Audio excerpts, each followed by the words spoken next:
So let me answer the question for you guys now. Is Turo still worth it in 2020 moving forward going into the 2021 year? And for me personally, I'd have to say, what's going on, beautiful people? Appreciate you guys joining me once again. So let's talk some more Turo. Last couple of Turo videos I made, I've been getting a lot of positive feedback, a lot of questions from you guys asking different things from insurance to parking and accident claims. So I figured I'd keep making these videos to help you guys out, especially those of you who are thinking of getting into the business, and even to help some of you current hosts who are just looking for a different perspective. So this is the purpose of these videos, is to help you guys out. So if you appreciate it, don't forget, as always, give your boy a like, a subscribe, and be sure to come check me out again. So let's jump right into it. So as we all know by now, COVID-19 has completely destroyed the economy, businesses, and industries. And one of those industries heavily impacted by COVID-19 is the tourism industry, which Turo and its hosts heavily rely on. To try to stay afloat, Turo has been releasing a series of changes. This is the first time in 2 years that I've been on Turo that I've seen these many hosts just dropping off the platform, people pulling their cars off. So I want to talk about a couple of these changes, and at the end of this video I'll be personally answering the question from my perspective: is Turo still worth it in 2020 going into 2021? So one of the biggest changes that recently rolled out was their insurance coverage with Turo. Now there's a big misconception when it comes to insurance and Turo, and people just don't understand, and I'm guilty for this myself. Before I started my Turo business, I didn't understand how rental insurance coverages work. So without diving too deep into it, I'm gonna just briefly scratch the surface, because I do plan on making a more in-depth video about insurance, and especially insurance on Turo.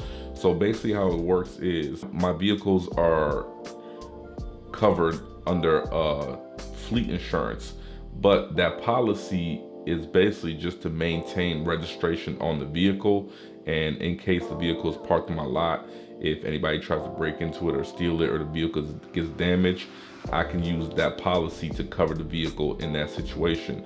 When the vehicle is booked and the guests pick it up and they're on a trip or a reservation, at that point I select one of Turo's insurance packages to apply to my vehicle. So for example, I've started using a no deductible plan very early on. My first accident where I had to come out of pocket, I switched all my cars onto a no deductible plan. At that time, Turo's no deductible plan was a 75-25% split, meaning if I made $100 on a trip, $75 would come to me, $25 would go to Turo, and that would be to cover my vehicle, meaning no deductible. Anything happened to the vehicle, I would pretty much get a check for it and I wouldn't have to come out of pocket. So recently, the change that Turo made to the insurance was the no deductible plan is actually a 60-40 split, meaning that same $100, the host would only get $60 and Turo would get $40. But with that split, it's guaranteed that if anything happens to the vehicle, Turo will be taking care of it and the host will not have to pay deductible. Now, since they rolled this change out, I wasn't willing to go from 75% to 60%. That's a 15% switch or loss of revenue. So instead, I went with the 70-30, which means I get 70% of revenue, Turo gets 30%. But now Turo is putting a deductible on that 70-30 plan, so I have a $250 deductible, meaning that if somebody damages my vehicle and I get an estimate back for $1,000, they'll actually take $250 out of that, and I'll get the remainder, which would be a $750. And right now, with the kind of vehicles that I have, where I own all the cars outright, I'm really not spending anything more than 10 grand on these cars, so I'm okay with the 70-30 split, even though the $250 deductible they've already hit me a couple of times with that where that money wasn't included. But at this point, I'm just not willing to give up that extra 10%. Now, I might get a vehicle in the future where I feel like I might want to put just that vehicle on the no deductible plan, only because maybe the parts might be more expensive. But right now, that's not my situation. So the next one that's really putting hosts on the edge is the daily mileage allowance. Now, how Turo works is we used to be able to set daily mileage anywhere from 100 miles a day to up to, I don't know what's the highest goes, let's say 300 miles. So basically, like in my situation, all my cars have a 200 mile a day daily allowance. So if you rent my car for 2 days, you actually get 200 miles per day. So that's 400 miles included. And before the changes came, we were able to set our over mileage fees, meaning that if you go over the 200 miles a day, usually I will set my fee anywhere from 50 to 60 cents a mile, meaning that you would get 200 miles. If you did an additional 100 miles, that additional 100 miles will be billed at, let's say in my situation, 50 cents a mile, right? So I would be getting an extra $50 essentially. So now what Turo did is all the vehicles have to be a 200 mile daily allowance. The only cars that can go below 200 miles would be deluxe vehicles, which are like $50,000 cars, you know, high-end cars. So with those cars, you can set the daily mileage to, I believe, 100 miles. Don't quote me on that. Like I said, that's not really my cup of tea. All my vehicles are 200 miles. They've been 200 miles, even when I could have put them at 100 miles, because I just felt like that was, you know, squeezing a little too tight. So I can kind of see why Turo did this with the 200 miles, because I saw a lot of hosts just giving people 100 miles and really trying to take advantage of the fact that people are going to drive more than 100 miles, and then they could build them at, let's say, $1 per mile over that. So a lot of hosts were actually using this technique as a business model to create income. And some hosts out there, that was actually their primary source of income. The income they were getting from the over mileage charge was actually more than the income they would be getting for that trip. So they were actually using it as a business model. I never thought that was right. I always put myself in the shoes of the guest. Usually when I have used Turo in the past, I rented from a gentleman one time where he gave me 100 miles, and it was kind of really tight and restricted. So I think 200 miles is very fair. So that's what I've been doing the whole time, 200 miles. So the 200 mile change wasn't too big for me, but the next part of the change is where it kind of affected my business. So they actually came up with a math on how much your over mileage can be charged based on the price of your vehicle. And how that's worked out is the price of the vehicle divided by the daily amount. So for example, in my case, if I have a $50 car that has a 200 mile a day daily allowance for mileage, then it would be 50 divided by 200, which would give me 25. So that means for a $50 car, the over mileage charge is going to be 25 cents. So you can no longer set it to 50 or 60 cents or 70 cents, or like some hosts were doing $1 or over. So basically it's based on the price of the vehicle. So if you have a $100 a day car, your over mileage fees would be 50 cents a mile for anything overage, and you would have to give the guest 200 miles a day.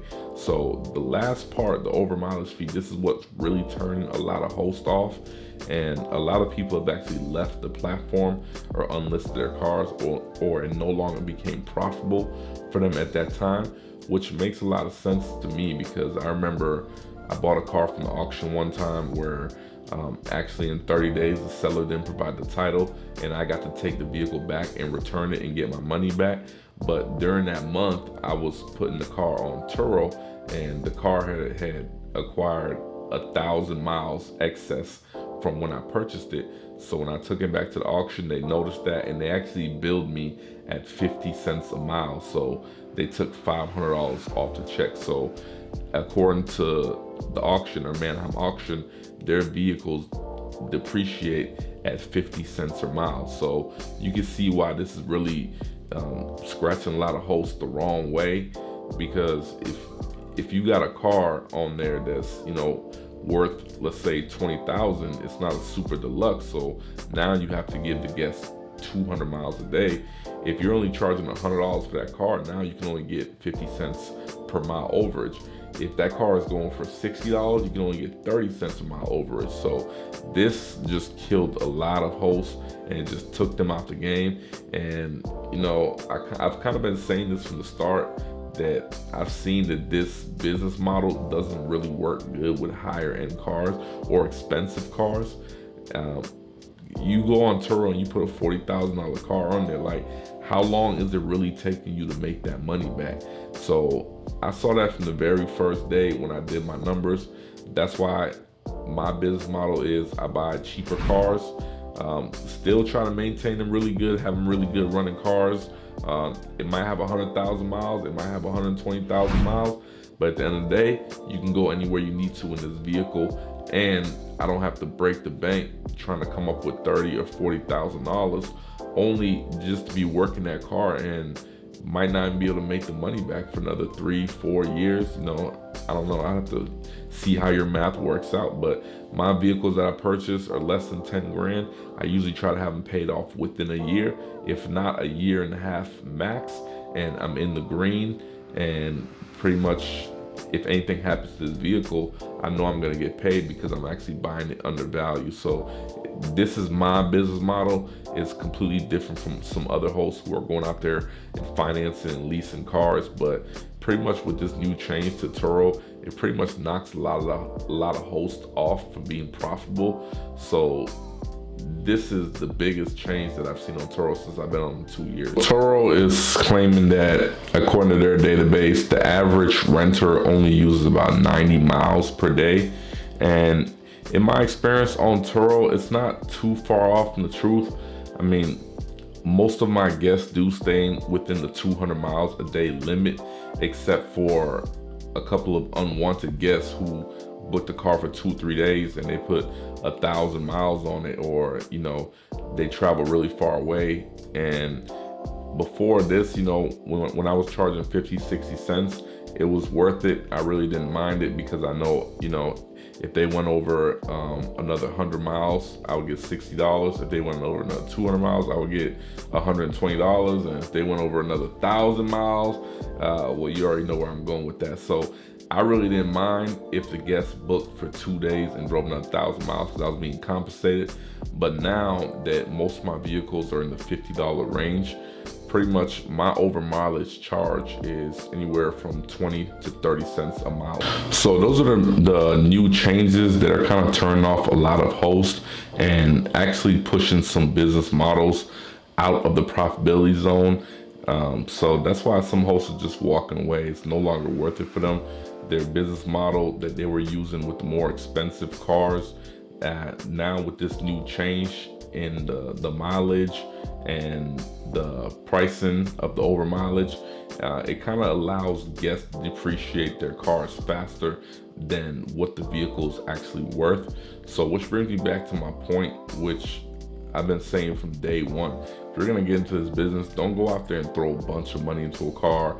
You know, I was thinking that myself too, like, let me go out and, you know, get a nice little exotic car that's $1,000 car note, and I could just rent it for a couple weeks and pay that car note. But you could get somebody putting 1,000 miles on this car in a few days, and it's gonna be depreciating faster than the vehicle is actually valued.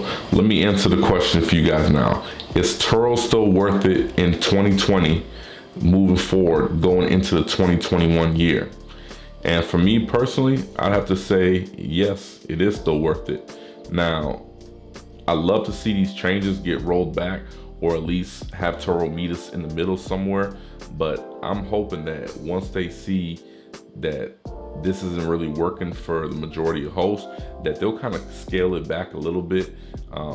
Like I said, the 200 miles a day, I think that's reasonable, unless you do have an exotic car, which it should only be 100 miles or even less, because you don't really see a Lambo out there with 180,000 miles, and there's a reason for that. Those cars aren't meant to go up to those kind of miles. But I was always doing 200 miles a day, so I think that's still fair. I think Turo needs to meet us halfway on the over mileage. I would at least like to see it closer to 50 cents. I think that's where most vehicles depreciate. A little under that, maybe let's say 35 cents a mile. So if we're getting 50 cents a mile, we're still beating depreciation and still able to make a profit when people go over the miles. Another benefit that I'm hoping on in my area that, you know, pretty much most of the hosts just drop off. I keep adding cars, keep building my listing up, keep building my regular customers up, my clientele base. And at the point that Turo does roll back some of these changes, I'll be right there sitting on the top with a beautiful listing, with an inventory full of rental cars. You know, sometimes these are the benefits of sticking it out. Not saying for sure that's what's gonna happen.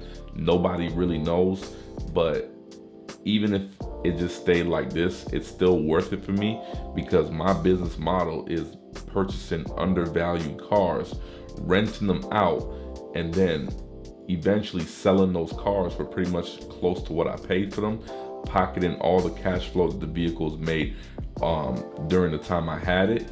And also, if you guys see my other video, I also make a profit when vehicles crash. So if I bought a vehicle undervalued and only was able to rent it for a few months and somebody ended up getting into an accident with it, I could still pocket all the money I've made in those few months, and it's very likely that I'll even get more than what I paid for the car initially. So this business model is still able to work with Turo's new changes.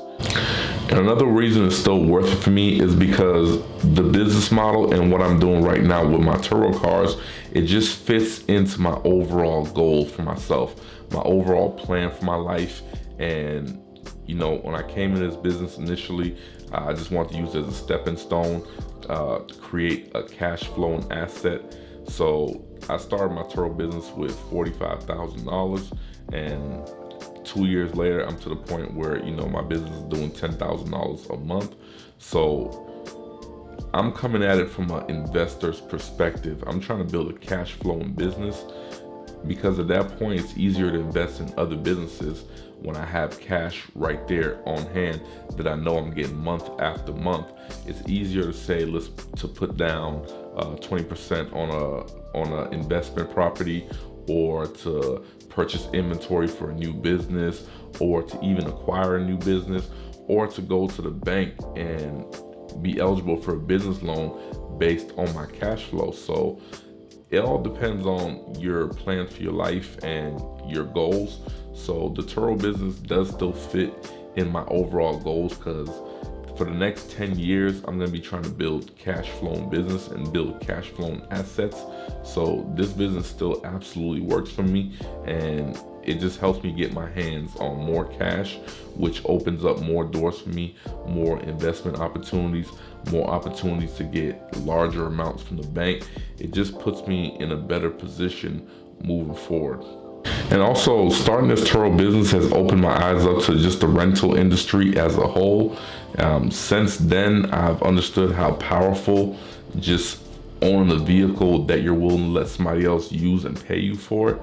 Now, at first, just getting into this business, I thought people only want to rent cars when they want to go out of town or when they want to travel somewhere or something along those lines. But after being in a few months, I realized that sometimes people just need cars to do everyday things like take their kids to school or go to work, or, you know, just get around. And sometimes people don't own cars, but they might have a couple $100 in their pocket that they can go rent a car. So there's so many of these customers out there who need cars on a daily basis, and they just don't have the credit, the buying power, the cash on hand to walk into a dealership and get a car. So sometimes renting is their only option. And before Turo, I knew nothing about this side of business. So actually right now I have a couple of direct renters. I have a couple of lease vehicles, and you know, I want to make another video about that because I have somebody paying me, I get paid $240 a month and this person drives my 1997 Toyota Camry around. A vehicle that I paid $1,200 for is making me $240 a month. So like I said, I'm gonna make another video about that if you guys are interested, but Turo has just opened my eyes to all these other possibilities that, you know, you can't just be one track minded. You got to think of opportunities around you and how you could fill that gap in. And also, I feel like I could successfully build a direct rental company where I have employees who are running the everyday tasks. I have cars coming in that I'm getting from the auction. I have people looking to buy cars that I'm retiring from my fleet. So it's very possible to put together your own rental company and not even need Turo, you know? So like I said, you just can't be so one track minded. You have to see what fits into your goals, your short-term goals and your long-term goals. And for those people who are always scrambling around looking for the new opportunity, there's a saying that I heard a couple of years ago and it stuck with me. And the saying goes, difficulty follows opportunity. So there's really no opportunities out there that's not going to follow with some sort of difficulty. It's just part of the game, and it's something you should embrace instead of always trying to run away from it. Now, if you're telling me that you're leaving Turo because you have other options, other avenues to invest your money where you're getting a bigger return, I completely understand that from a businessman's perspective. If you're making more money elsewhere, or if your money can work harder for you elsewhere, then yeah, it doesn't make any sense to keep it in something that's, you know, either draining you or you're making a less return than what you could be making. But if you're gonna convince me that, you know, you're gonna drop off Turo and you're gonna go, let's say, find another a 9-to-5 job, and you're gonna trade time for money, you know, that's not an option for me. That's something I can never go back to doing, because I realize my time is way more valuable. It's the only thing that can't be replaced in this world. So my days of selling my time are over. I don't care if I only make $200 off a car. That's money that I'm not working for. That's my vehicle going out there and making money. It might not be 100% passive, but at the same time, like I said, I'm not trading my hours. Now, to each his own. If you have to go back and trade some of your hours to get some startup money to start the next business, then hey, I'm not mad at you. Just jump back in, but never resort to just going back to a 9-to-5 life where you're just trading your hours with no end in sight, just waiting for the day that you're 65 years old. So hopefully you can retire with $100,000 to pinch for the rest of your life or something like that, you know. That's not an option for me, so I don't want it to be an option for you guys. Let's look for other opportunities. If you can make some money off this business and put it into something else, then at least, you know, if you look back, it's not going to be like you wasted your time. You're going to have something to show for that. So that's just my input on this whole Turo business as a whole. Now, will I be doing Turo in the next 5 or 10 years? I mean, that's tough. You know, I really don't know. In the present time, I'm using it as a stepping stone to try to get more cash flow going. But I do believe I could put together structure for a rental business that, you know, I could be very limited hands-on, and even build that to being no hands-on, just having somebody else run it. So I think I could put that together. If it fits my plan in the next 5 or 10 years, then, you know, it is what it is.